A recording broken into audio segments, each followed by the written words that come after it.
నమస్కారం. జ్యోతిబ TV news కి స్వాగతం. హెడ్లైన్ చూద్దాం.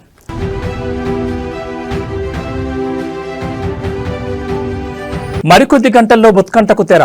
ఎమ్మెల్యేల అనర్హత పిటిషన్లపై స్పీకర్ కీలక తీర్పు.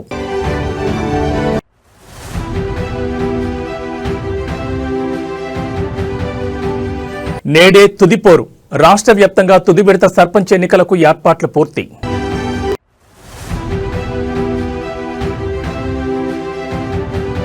సచివాలయంలో ప్రారంభమైన కలెక్టర్ల సదస్సు. సీఎం చంద్రబాబు కీలక ప్రసంగం.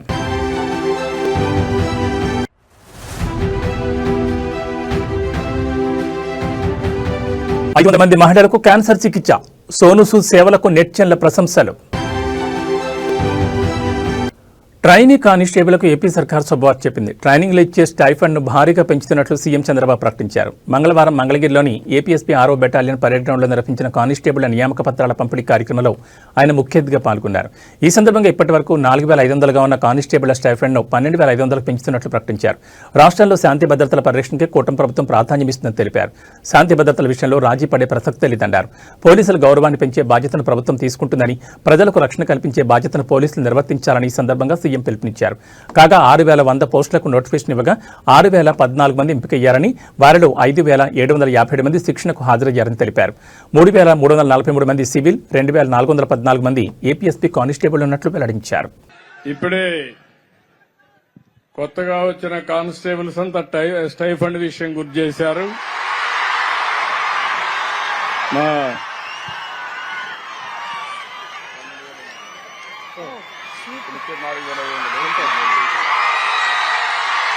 ఇప్పుడు ఇచ్చేది మీకు 4,500. దీన్ని 12,000 చేస్తున్నానని చెప్పి మీ అందరికీ హామీ ఇస్తున్నా. మీ ఆనందం చూసిన తర్వాత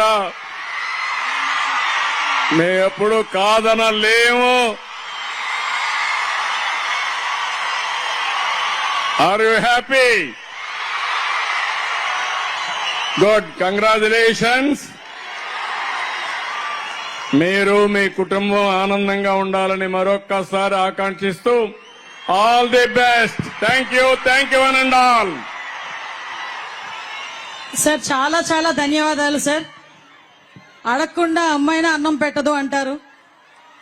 కానీ ఈరోజు ఒక మాట, చిన్న మాట అడిగినందుకు ఈరోజు స్టైఫండ్ 2012 నుంచి 4,500 రూపాయలు మాత్రమే ఉన్న స్టైఫండ్ ని ఈరోజు ఒకే ఒక్క మాట అడిగినందుకు నేనేది మొహమాటంగా 10,000 అన్నా కాదు, 12,500 ఇస్తానని చెప్పి మన పోలీస్ కుటుంబానికి అండగా నిలబడిన గౌరవ ముఖ్యమంత్రి చంద్రబాబు నాయుడు గారికి, ఉప ముఖ్యమంత్రి పవన్ కళ్యాణ్ గారికి మీ అందరి తరపున, పోలీసు శాఖ తరపున కృతజ్ఞతలు తెలియజేసుకుంటున్నాను sir. Thank you so much sir. ఇక డీటెయిల్స్ చూస్తే తెలంగాణ రాష్ట్ర రాజకీయాల్లో గత కొంతకాలంగా నెలకొన్న ఉత్కంఠకు తెరపడనుంది. 2023 అసెంబ్లీ ఎన్నికల్లో బీఆర్ఎస్ పార్టీ నుంచి గెలిచిన శాసనసభ్యులు అధికార కాంగ్రెస్ పార్టీలో చేరారు.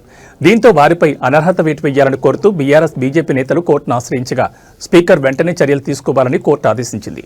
దీంతో బీఆర్ఎస్ నేతల పిటిషన్లు పలు దఫాలుగా విచారించిన స్పీకర్ ఈ రోజు తుది నిర్ణయాన్ని ప్రకటించనున్నారు. ఈ పిటిషన్లకు సంబంధించి ఇప్పటికే 5 ఎమ్మెల్యేల తరపు అడ్వకేట్లకు స్పీకర్ కార్యాలయం నోటీసులు పంపింది. ఈ రోజు మధ్యాహ్నం 3:30 స్పీకర్ కార్యాలయంలో ఈ కీలక తీర్పు వెలువడింది. బీఆర్ఎస్ పార్టీ తరపు అడ్వకేట్లు, అలాగే పార్టీ ఫిరాయించిన ఎమ్మెల్యేల అడ్వకేట్లు తీర్పు ప్రకటన కోసం స్పీకర్ కార్యాలయానికి హాజరు కానున్నారు.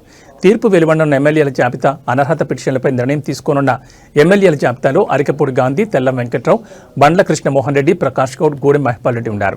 ఈ 5 ఎమ్మెల్యేల విషయంలో స్పీకర్ ఎలాంటి నిర్ణయం తీసుకుంటారనే దానిపై సర్వత్రా ఆసక్తి నెలకొంది. ఈ తీర్పు తెలంగాణ అసెంబ్లీలో ప్రస్తుత రాజకీయ సమీకరణలపై, ముఖ్యంగా ప్రతిపక్ష పార్టీల బలంపై, ఫిరాయింపుల నిరోధక చట్టం అమలుపై గణనీయమైన ప్రభావాన్ని చూపనుంది. మరో 5 ఎమ్మెల్యేల విచారణ జరుగుతుండడం, వీరిలో ఎమ్మెల్యే కడియం, దానం నాగేందర్లు వివరణకు సమయం కోరడంతో వారిపై చర్యలకు సమయం పట్టనుంది.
ఆంధ్రప్రదేశ్ రాష్ట్ర కాంగ్రెస్ చీఫ్ వైఎస్ షర్మిలపై ఆసక్తికర ట్వీట్ చేశారు సీఎం చంద్రబాబు. ఇవాళ వైఎస్ షర్మిల పుట్టినరోజు. ఈ నేపథ్యంలో కాంగ్రెస్ అగ్రనేతలతో పాటు 2 తెలుగు రాష్ట్రాల్లో ఉన్న పలువురు రాజకీయ నాయకులు వైఎస్ షర్మిలకు శుభాకాంక్షలు తెలుపుతున్నారు.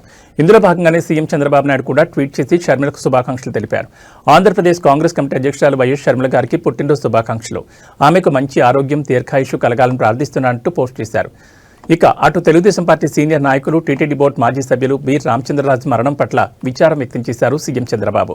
టీడీపీ వ్యవస్థాపకులు ఎన్టీఆర్ వీరాభిమానిగా, అఖిల భారత ఎన్టీఆర్ ఫ్యాన్స్ అసోసియేషన్ అధ్యక్షుడిగా పనిచేసి ఎన్టీఆర్ రాజుగా పిలిపించుకున్న రామచంద్రరాజు పార్టీకి చేసిన సేవలు చిరస్మరణీయమంటూ ఎమోషనల్ అయ్యారు.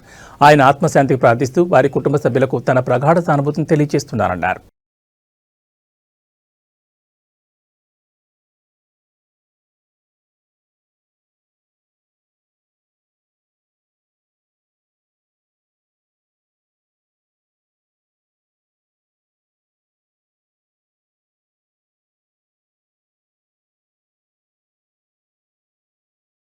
గత కొద్ది రోజులుగా రాష్ట్రంలో పులిపంజా విసురుతోంది. అన్ని జిల్లాలతో పాటు హైదరాబాద్ నగరంలోనూ ఉష్ణోగ్రతలు పడిపోతున్నాయి. గతంతో పోలిస్తే నగరంలో చలి తీవ్రత భారీగా పెరిగింది.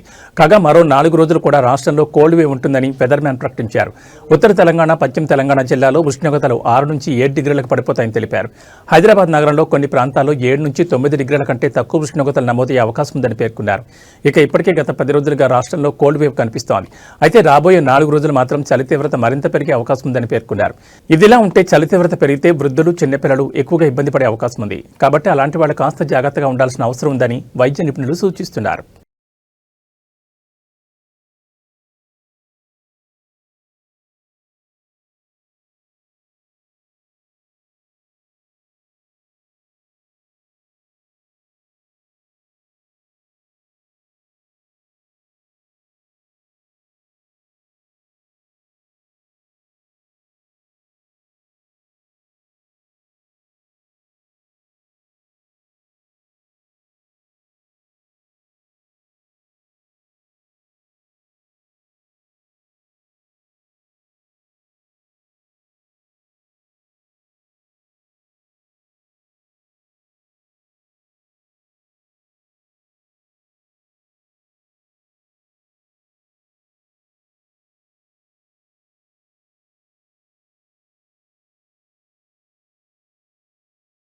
సర్పంచ్ ఎన్నికల ప్రక్రియ ముగియగానే పెద్ద ఎత్తున ఐఏఎస్ అధికారులను బదిలీ చేసేందుకు రాష్ట్ర సర్కార్ సిద్ధమవుతున్నట్లు తెలుస్తోంది. దీనికోసం సీఎం అధికారులు కసరత్తు ప్రారంభించినట్లు సమాచారం.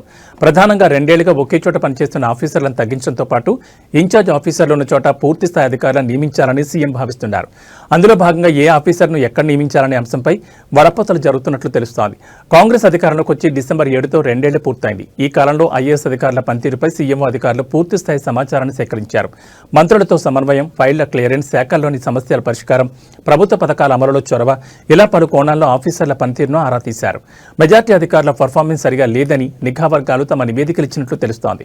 అయితే కొందరు అధికారులు సీఎం ఆదేశాలను సైతం బేఖాతరు చేసిన సందర్భాలు ఉన్నట్లు విమర్శలున్నాయి. అలాంటి ఆఫీసర్లను అప్రాధాన్య పోస్టులకు బదిలీ చేయొచ్చని సెక్రటరియట్ వర్గాల్లో ఉన్న టాక్ వినిపిస్తోంది. అలాగే పలు కమిషనర్లు, కలెక్టర్ల పనితీరుపై నివేదికలు తీసుకుని సరిగా పనిచేయని అధికారులను బదిలీ చేయడానికి రంగం సిద్ధం చేసినట్లు తెలుస్తోంది.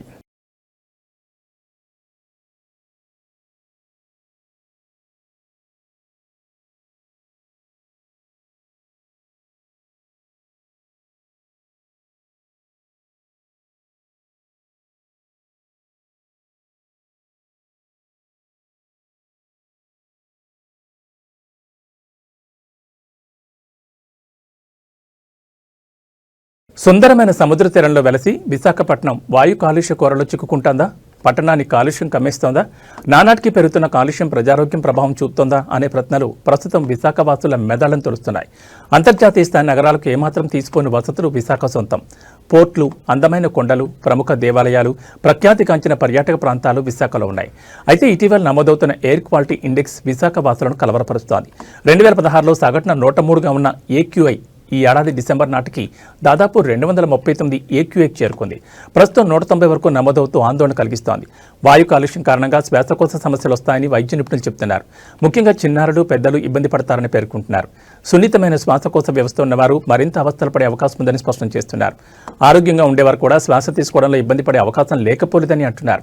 వారికి శ్వాస తీసుకోవడంలో ఇబ్బంది రావచ్చని, గొంతులో దురద వంటివి కలగొచ్చని పేర్కొంటున్నారు. అంతేకాకుండా మరికొందరికి చర్మ సంబంధిత వ్యాధులకు దారితీయొచ్చని చెప్తున్నారు. 2016లో సగటున 103గా ఉన్న ఏక్యూఐ 2025 డిసెంబర్ నాటికి 239కి చేరుకోవడం ఆందోళన కలిగించే విషయమని పర్యావరణవేత్తలు అంటున్నారు.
ప్రచారం ముగిసింది, పోరు మిగిలే ఉంది. రాష్ట్రంలో తుది విడత గ్రామ పంచాయతీ ఎన్నికలకు రంగం సిద్ధమైంది. బుధవారం రాష్ట్ర వ్యాప్తంగా 182 మండలాల పరిధిలోని 3752 పంచాయతీల సర్పంచులకు ఎన్నికలు జరగనున్నాయి.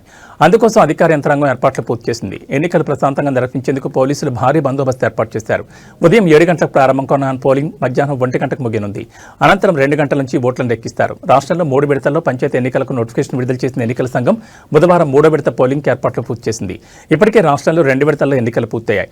మిగిలిన 3752 సర్పంచ్ పదవులకు 12,652 మంది అభ్యర్థులు, 28,410 మంది వార్డు సభ్యులకు 75,725 మంది అభ్యర్థులు పోటీ పడుతున్నారు. వారిని ఎన్నుకోవడానికి 53,06,401 మంది తమ ఓటు హక్కు వినియోగించుకోనున్నారు. వీరిలో 26,01,861 మంది పురుషులు, 27,04,394 మంది మహిళలు ఉన్నారు. ఇతరులు 140 మంది ఉన్నారు. వీరి కోసం 36,483 పోలింగ్ కేంద్రాలను ఏర్పాటు చేశారు. 3వ విడతలో ఇప్పటికే 394 మంది సర్పంచులు, 7,908 మంది వార్డు సభ్యులు ఏకగ్రీవంగా ఎన్నికయ్యారు. 11 సర్పంచ్ స్థానాలకు ఒక్కరు సైతం నామినేషన్ దాఖలు చేయలేదు. 116 వార్డు స్థానాలకు ఒక్క నామినేషన్ కూడా దాఖలు కాలేదు. 3వ విడత ఎన్నికల్లో పైచేయి సాధించడానికి అభ్యర్థులు, వివిధ రాజకీయ పార్టీల నాయకులు పెద్ద ఎత్తున ప్రచారం నిర్వహించారు. అభ్యర్థులు ఇంటింటి ప్రచారం నిర్వహించగా వారికి మద్దతుగా ఎమ్మెల్యేలు, మాజీ ఎమ్మెల్యేలు, మాజీ మంత్రులు, మాజీ ఎంపీలు గ్రామాలు, వాడలను కలిగి తిరిగారు. అసంతృప్తితో ఉన్న వారిని బుజ్జగించడం, హామీలు ఇస్తూ పార్టీలో చేరే విధంగా ప్రచారం చేశారు. మద్యం, డబ్బు, చీరలు, ఇతర వస్తు సామగ్రిని పెద్ద ఎత్తున పంపిణీ చేశారు. ఎన్నికల కోడ్లో భాగంగా విస్తృతంగా తనిఖీలు చేపట్టిన పోలీసులు ఇప్పటి వరకు 9.11 కోట్ల విలువైన మద్యం, నగదు, ఇతర వాటిని పట్టుకున్నారు. శాంతి భద్రతలకు ఎలాంటి విఘాతం కలగకుండా ఉండడానికి గతంలో నేర చరిత్ర ఉన్న 36,165 మందిని బైండౌట్ చేశారు. 912 ఆయుధాలను వెనక్కి తీసుకున్నారు. 2.09 కోట్ల నగదును పట్టుకోగా 3.81 కోట్ల మద్యాన్ని సీజ్ చేశారు.